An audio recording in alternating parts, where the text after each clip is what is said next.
Buenos días con todos. Vamos ya a iniciar la sesión de clases del día de hoy. Nosotros habíamos visto en la clase pasada lo que era el impuesto inflacionario. Habíamos visto también lo que era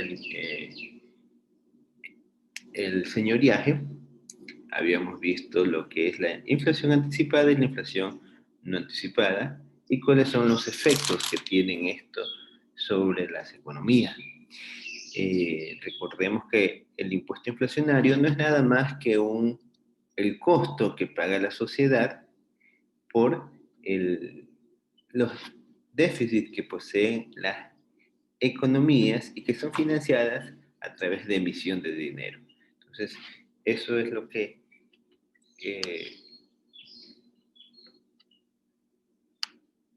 hemos visto, vimos en sesiones anteriores. Tenemos el señoriaje.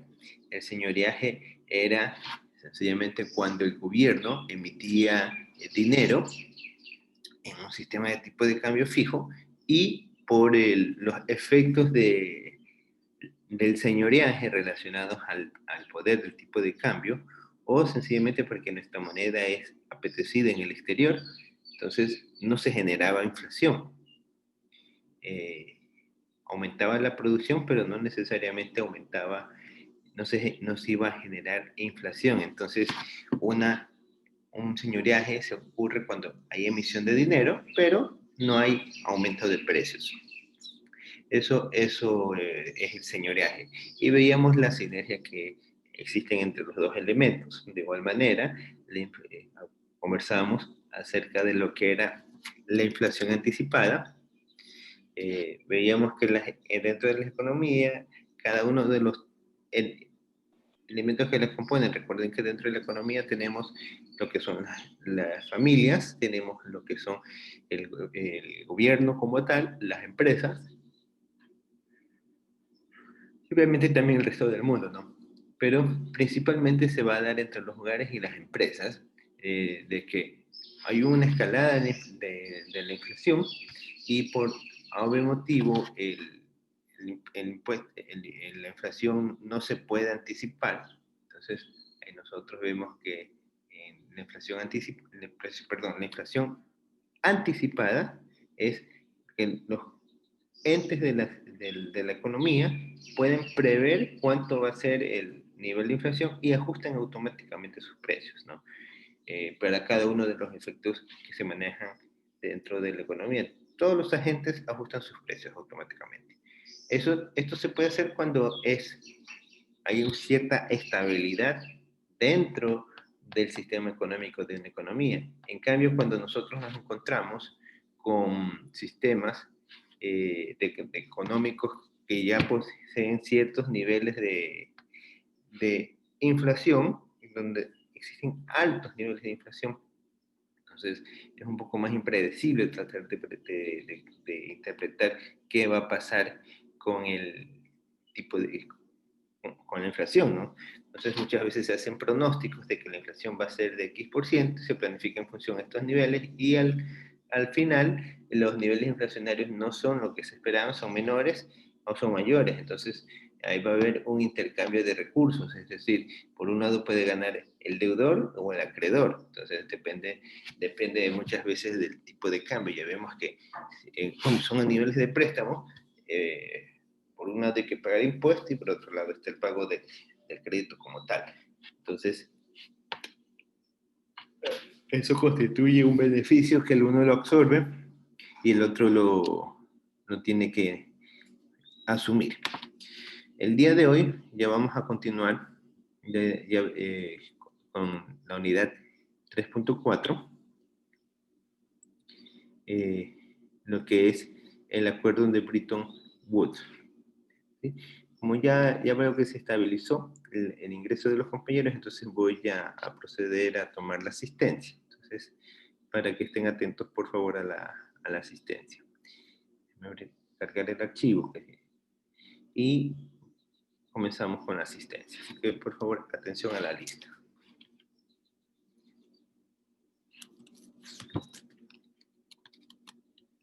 Déjenme poner decirle que esta señorita era el caso de...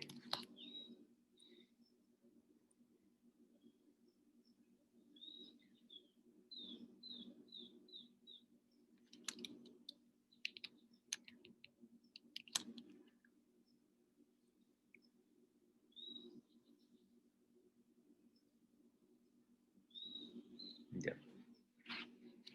Isaías Andrade. Presente. Buenos días. Daniela Angulo. Presente. Buenos días.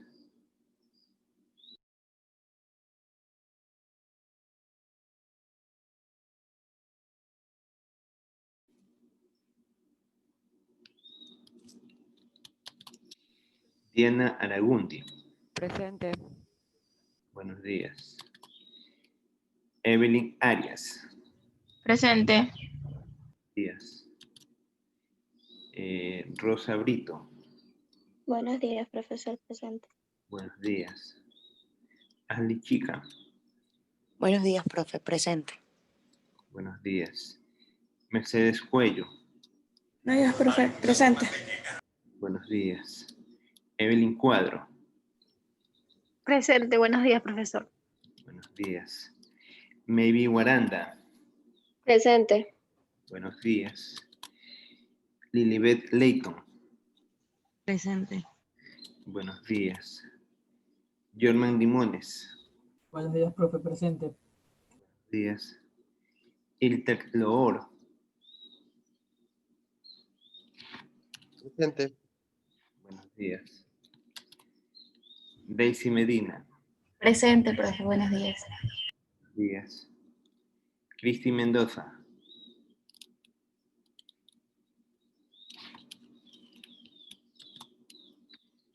Dara Muñoz. Profesor, la compañera está sin internet. Ah, ya. Entonces, ¿para qué?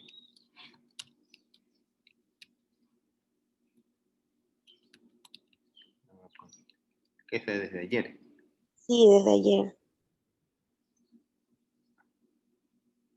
Igual le comunican que tiene que hacer el oficio ante el decano para que le justifique, para poderle justificar las asistencias. Lo mismo la señorita Rosa Brito. No se olviden, por favor, de que tienen que hacer un comunicado dirigido al decano, en el cual expresan lo que les pasó y con eso se les puede actualizar registrar la asistencia, no solamente en mi materia, sino en las distintas materias en que están cursando. María Naula. Presente. Buenos días. Nicole Olaya. Sí está Nicole, escribió. ¿Escribió? Sí. Listo. Buenos días, Nicole. Heidi Ortega. Presente. Buenos días. Danix Ortiz. Presente. Buenos días.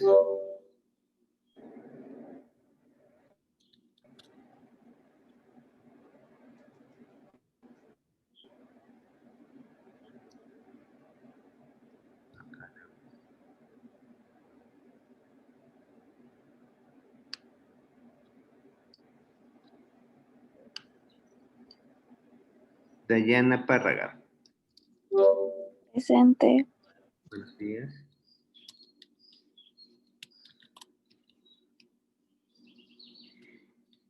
Alexa Perea.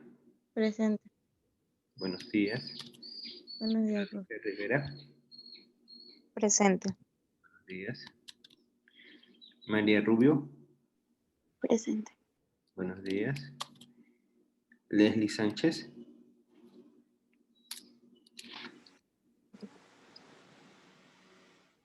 Presente. Buenos días. Leila Sánchez. Presente. Buenos días. Alex Tubay. Presente. Buenos días. Melanie Andrés. Presente. Buenos días. Génesis Yunda. Presente. Buenos días. Wilson Castillo. Presente, profesor. Buenos días. Buenos días. Listo. Bueno, ¿alguien que haya ingresado recientemente a la sesión? Mendoza, profe, buenos días. Mendoza Cristi. Buenos días. ¿Ya? ¿Alguien más? Ya estamos todos participando. Solamente el caso de Dara. Ya. Bueno. Continuamos con el contenido de la clase, de la sesión del día de hoy. Ya estamos viendo el contenido del referente a la semana 12.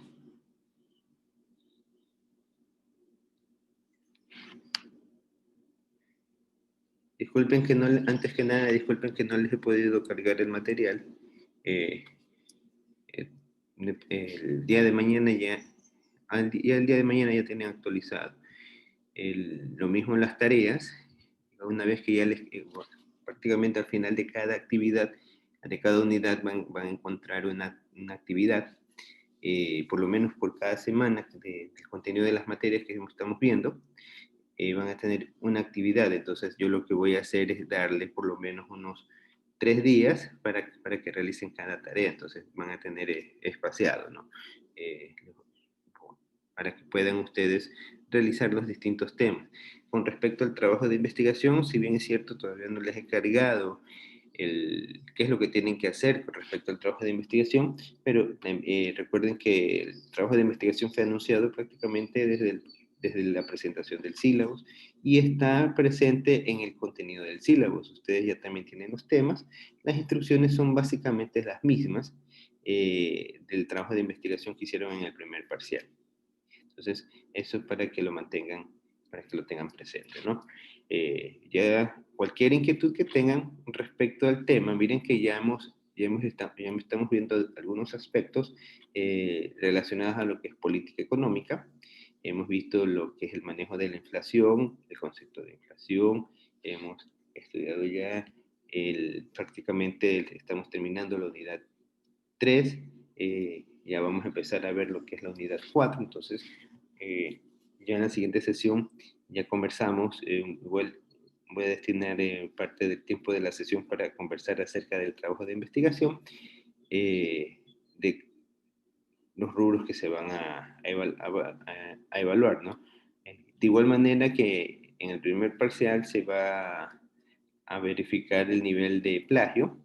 Esta vez ya tenemos la experiencia del primer parcial. Igual se va a mantener la condición de que si supera al 10% el nivel de similitud, entonces esto se va a interpretar como que si fuera un trabajo que no se ha hecho, sino que se ha copiado. Entonces eso ya para el segundo parcial no habrá justificación y simplemente lo que va a hacer es perder la nota global, ¿no? Entonces, para que por favor tengan presente eso al momento de hacer el trabajo, ¿no? Si alguien toma un concepto de otro grupo, que lo puede hacer, tendría que citar al otro grupo, ¿no? Para que no le aparezca el tema de similitud, ¿sí? Eso con respecto al trabajo. Bueno, entonces, continuamos el tema. Vamos a conversar ahorita acerca de lo que es el acuerdo de Bretton Woods.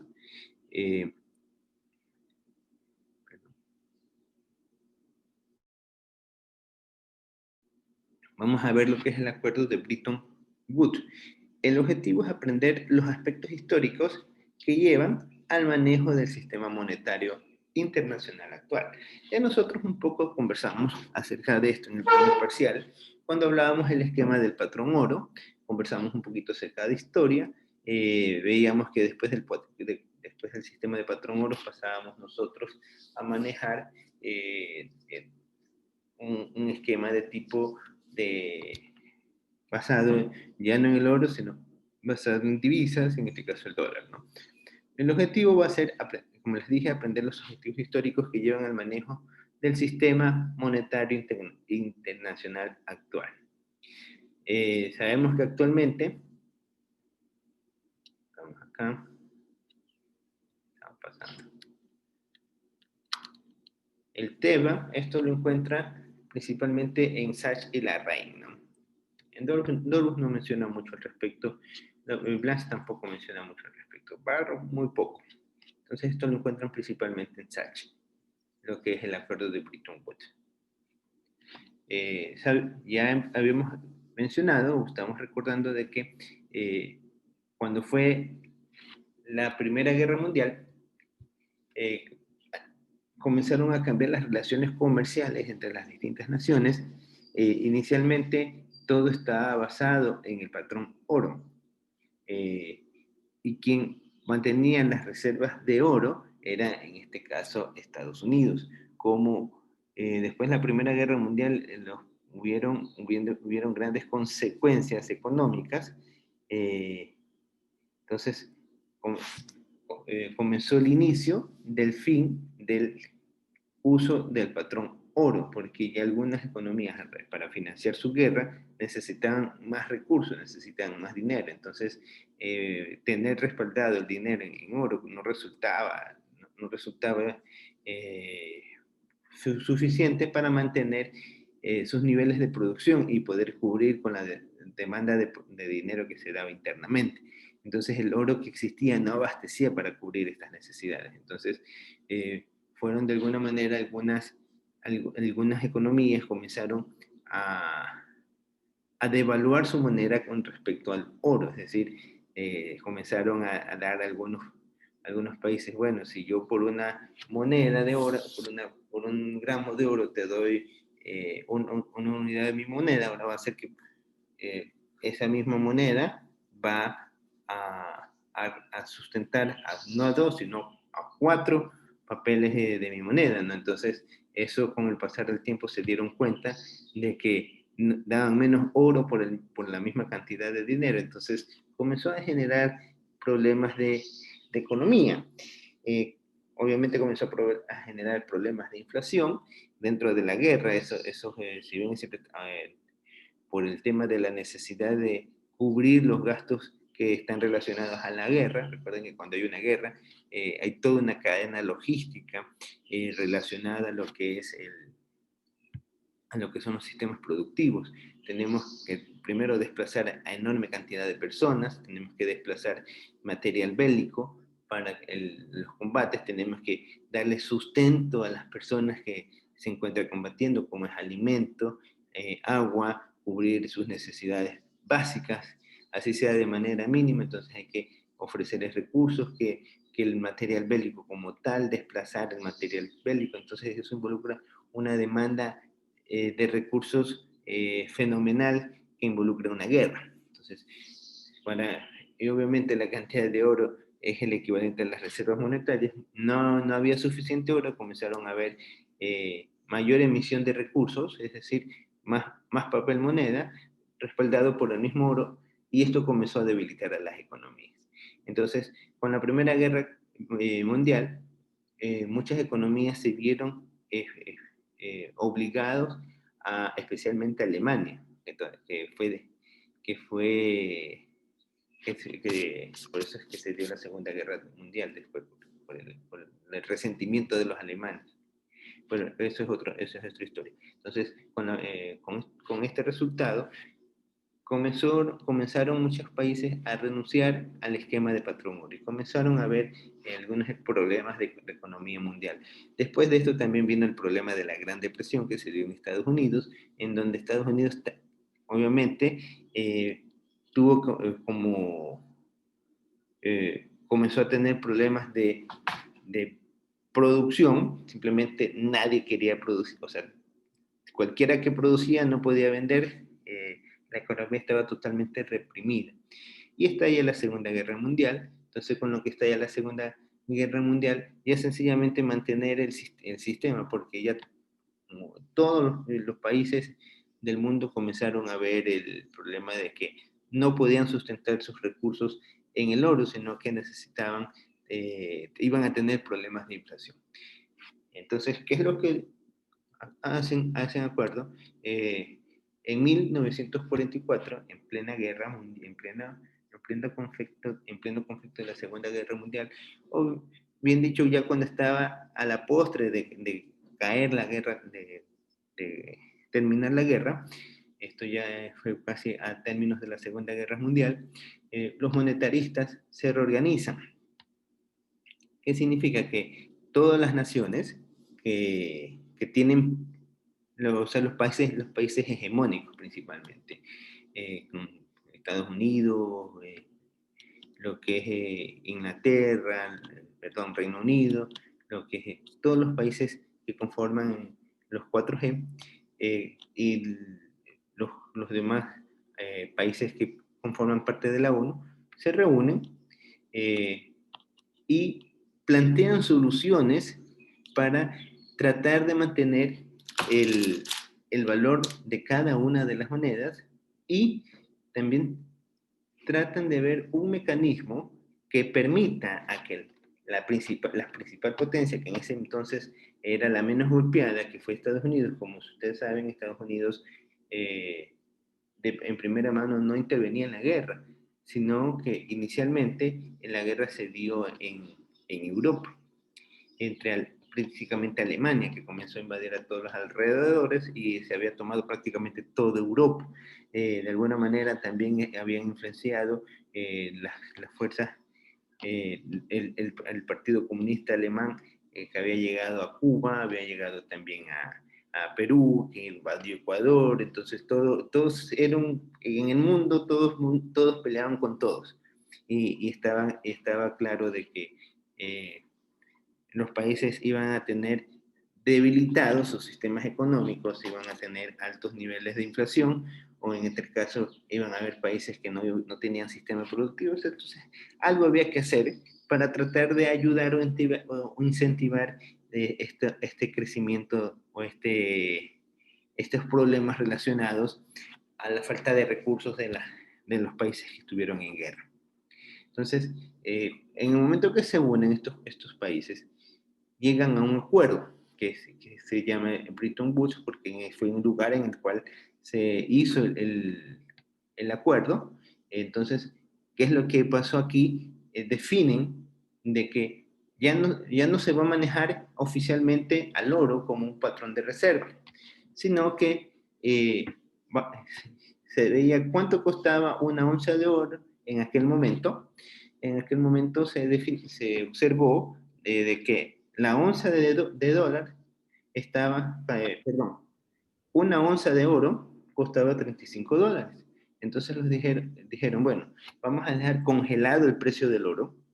Ya, entonces, a partir de este momento, el oro va a ser canjeable por $35. Entonces, y dejaron congelado el precio del oro a $35, una onza. Y a partir de ese momento dijeron, y Estados Unidos, dicen, como yo soy el país que tiene mejor condición, puedo hacer frente a una crisis, puedo hacer frente ante una guerra. Como ustedes saben, Estados Unidos fue quien ganó la guerra entre Alemania. Entonces, esto, una vez que se generó, lo que hicieron fue que establecieron al dólar como medida base para las naciones poder hacer uso de su moneda. Es decir, cualquier país que quiera tener reservas ya no necesita tener oro en sus bodegas. Solamente tranquilamente puede utilizar las reservas en divisas, puede tener divisas, en este caso divisas norteamericanas, y quien se va a encargar de tener las reservas de oros a nivel internacional era Estados Unidos. Entonces, Estados Unidos se convertía como una especie de bodega internacional en donde iban a ir las reservas de oro. Él iba a ser el custodio, como el país está, como el mundo estaba en guerra. Entonces él iba a custodiar ese oro para que prácticamente no haya esa desventaja de que uno se le quita al otro. Entonces, y él iba a garantizar una conversión del oro, de las divisas por oro, a $35 la onza. Entonces así Estados Unidos se convertía como una especie de banco inmenso en el cual proporcionaba las relaciones de tipos de cambio hacia los demás países. Entonces, y los distintos países iban a tener dinero, en este caso dólares, que iban a hacer, si algún rato querían hacer el cambio por oro, simplemente tenían que ir a la Reserva Monetaria y decir, ¿sabes qué? Quiero tanto oro, y te daban los dólares y te daban la cantidad de oro, ¿no? Entonces, eso fue lo que ocurrió en ese acuerdo. Obviamente, esto de aquí le daba como ustedes ya entienden el concepto de señoreaje, ya puedo hablar directamente en estos aspectos, les daba a Estados Unidos una herramienta poderosísima, ya que como él iba a ser el patrón en el sistema monetario, resulta que le iba a dar un enorme poder de señoreaje. Por eso es que Estados Unidos financieramente se fue hacia arriba, porque podía emitir dinero, papel moneda, de manera voluminosa y no iba a tener problemas de inflación, porque este dinero se iba a ir al resto del mundo. Entonces, las demás naciones, como iban para sustentar sus sistemas productivos, iban a necesitar reservas de dinero. Entonces, Estados Unidos comenzó a producir dinero sistemáticamente para generar mayor producción. La mayor producción se dio principalmente para financiar los costos de la guerra. Recuerden que también ahí vino la guerra que tuvieron con Japón, en el cual mandaron envió dos bombas nucleares a Japón, en Yaguachi e Hiroshima, si no me equivoco, si pronuncié bien el nombre, lo pronuncié mal, pero el uno sé que es en Hiroshima, el otro en Nagasaki, creo que no recuerdo con exactitud, pero ahí fue que cuando se mandaron esas dos bombas es que se llegó a fin el término de la Segunda Guerra Mundial. Y es que se rinden los japoneses, y por el otro lado también es acabado Alemania, ¿no? Todo esto ocurrió en la Segunda Guerra Mundial. Y a la par se estaban ya negociando los acuerdos monetarios internacionales. Entonces Estados Unidos, dentro del acuerdo, uno de los acuerdos dice, bueno, nosotros te vamos a ayudar a las economías que fueron devastadas por la guerra con recursos monetarios. Entonces, y llegaron a ese acuerdo, en donde prácticamente le dieron el poder, en este caso a Estados Unidos, de que se convierta en la nación, ¿no? Y hubieron algunos economistas que dijeron, antes que no pudieron llegar a que en el mundo se utilice el dólar. Entonces ahí mencionaba este señor Bretton Woods en que de que Estados Unidos no tuvieron tanta suerte, porque parece que era el afán ese, ¿no? Pero como fue un acuerdo entre las distintas naciones a nivel internacional, llegaron a ese concepto de lo que es el patrón. Ahora tenemos el patrón dólar, ya no tenemos el patrón oro, sino que todo nuestra moneda está basado en lo que es el dólar. E inicialmente el dólar estaba respaldado por una cantidad de dinero, por una cantidad de oro, hasta el año de 1971, en donde el presidente Nixon, él dijo, ¿por qué nosotros, Estados Unidos, que tenemos la base o la referencia del dinero, él se dio cuenta del poder de señoreaje que tenía Estados Unidos sobre el resto del mundo? Entonces él dijo, ¿yo para qué tengo que garantizar mi cantidad de, la cantidad que yo emito de dinero, si yo soy el que llevo la ventaja? ¿Yo por qué tengo que garantizar mi dinero en un sistema monetario de oro, respaldado en el oro? Entonces dio por término a esta convertibilidad del dólar en oro. Acuérdense que eran $35 en la onza de oro, y simplemente liberó el precio del oro sujeto a la oferta y la demanda. Entonces íbamos a tener de que se cambiaba el concepto. A pesar de que ocurrió esto, ya la moneda norteamericana había sido ampliamente asimilada por las demás naciones. Miren que aquí ya habían pasado alrededor de 30 años desde que se dio el acuerdo financiero. Entonces, muchas naciones ya tenían sus sistemas de tipo de cambio previamente establecidos y sustentados por el dólar, de manera de que pasó a mantenerse bajo la confianza de que Estados Unidos iba a manejar correctamente su moneda y por lo tanto iba a ser lo suficientemente bien llevada como para tener una estabilidad monetaria. Entonces, por eso es que muchas naciones optan por tener lo que es reservas en divisas. Inclusive nosotros hemos estudiado que cuando se maneja un tipo de cambio fijo, se obtienen reservas monetarias. Estas reservas monetarias son dólares, cantidad de dólares, y para defender un sistema de tipo de cambio fijo. Entonces, y con esto prácticamente, a partir del acuerdo de Bretton Woods, es donde nacen los distintos tipos de política cambiaria. Entonces,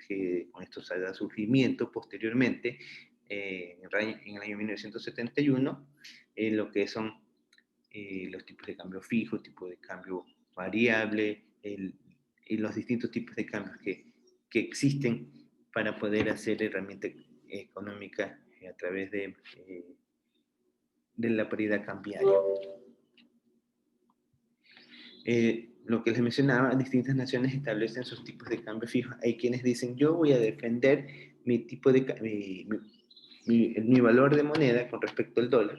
Quiero que sea una relación 1 a 1. Recuerden de que si nosotros tenemos que nuestra moneda es más apetecida, nuestra moneda va a ir ganando fuerza y se va a ir valorizando. Si tenemos un tipo de cambio fijo, vamos a tener que nuestra moneda se va a ir revalorizando, evaluando. Entonces, en cambio, con los tipos de cambio flotante, tenemos que existen niveles de depreciaciones. Entonces, todos estos conceptos nosotros ya se fueron dando a cabo a partir de que se terminó la conversión de dólares por oro. Como esto generó prácticamente un poder de señoreaje tal, Estados Unidos podía darse el lujo de emitir cualquier cantidad de dinero para cubrir sus necesidades, sus déficits públicos. Quiere decir de que Estados Unidos en esta época fue su época dorada de la producción de dinero. Los déficits fiscales se podrían cubrir fácilmente con emisión inorgánica de dinero. Tranquilamente, si podían generar la producción que querían, podían comenzar y activar las fábricas, podía el gobierno intervenir directamente emitiendo dinero para cubrir los distintos rubros y las necesidades para soportar un aumento en la producción, y cubría los salarios, cubría los costos de transporte, logística, en fin, todos los rubros los cubría, porque tiene la cajita mágica de emisión de dinero, y esta emisión de dinero que recibe, muchas partes de eso no se queda dentro de la economía norteamericana, sino que se va al resto del mundo. Entonces, no se ven reflejados los efectos de una inflación. Por eso es que Estados Unidos puede emitir, ya no habla de miles de millones, sino habla de miles de billones, inclusive trillones ha llegado a hablar en algún momento con respecto a la cantidad de emisión monetaria. Y esto tiene impacto muy, muy tenue en lo que es en la inflación. Entonces, eso dio obviamente una posibilidad de señoreaje enorme a nivel internacional, donde los demás países demandaban a diestra y siniestra los recursos monetarios norteamericanos. Entonces Estados Unidos inclusive podía decir, a ti te doy, a ti no te doy, a ti te doy, a ti no te doy, y podía tener, además de la política cambiaria, podía tener un punto de estrategia político para poder influenciar sobre las demás naciones, a cambio de darle una subvención económica, que Estados Unidos sabía que eso le favorecía porque le permitía mantener o cubrir sus déficits, ¿no? Entonces, ese fue el potencial que obtuvo Estados Unidos a raíz del acuerdo de Bretton Woods. Entonces, la Comunidad Europea, ustedes ya también han estudiado y hemos conversado un poquito acerca de ello, a partir de 1999 adopta una moneda única, que es como medida de valor, que es el euro. Esta unidad de valor es para hacer frente a la paridad cambiaria que se manejaba a nivel internacional con respecto al dólar. Y dentro de todos los países que conforman la comunidad, establecen que ya no van a manejar recursos monetarios, que ya no van a manejar recursos financieros basados en el respaldo con el dólar, sino que el respaldo ahora iba a ser el euro. Entonces, pero eso dentro de la comunidad. Y eso de alguna manera es para poder hacer frente a las posiciones del dólar. Y en el mundo prácticamente entraba a competir el dólar con el euro, ¿no? Entonces, ustedes saben que en todos lados ustedes van al banco y dicen, bueno, ¿en qué quiere pagar? ¿En dólares o en euros? Entonces, le dan a escoger. Inclusive aquí en el Ecuador se manejan en algunas ocasiones cuentas en euros, ¿no?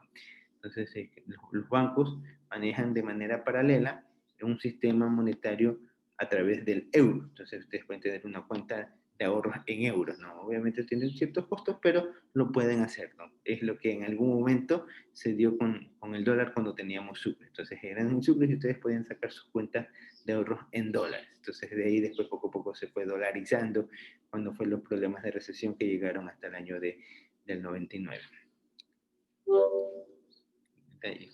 Cuando muere la moneda. Entonces, ¿alguna pregunta que tengan al respecto respecto al acuerdo de Bretton Woods? No hay preguntas. Bueno, nos volvemos a conectar para continuar con la siguiente parte, que ya vamos a hablar un poquito más acerca de dolarización, que es lo que manejamos en el Ecuador. Entonces nos volvemos a conectar.